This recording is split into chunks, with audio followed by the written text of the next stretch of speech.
Verschiedensten Schweizer Dialekt, wo man da im Militär wieder trifft oder kennenlernt. Bro, es ist crazy. Letztens sagt mir einfach einer, ey du Gügegumper. Was ist ein Gügegumper? Irgendwie, ich muss etwas schneuken. Hä? Ich habe das Gefühl, jedes Mal, wenn ich ins Militär komme, ich lerne nochmal ein bisschen mehr dazu.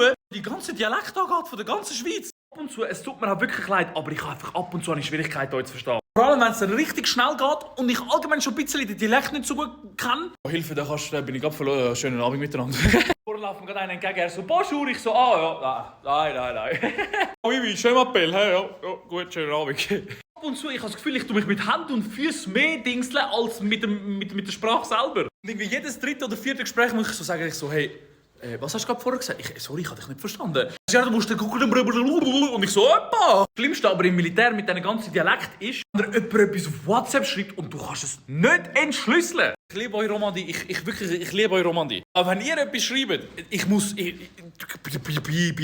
habe ich das Gefühl, so einzelne Zahlen drehen von einem Tresor. Man, ich liebe es, ich sage euch so, wie es ist. Mit welchem Dialekt habt ihr ein bisschen zu kämpfen? Schreibt es mal in die Kommentare.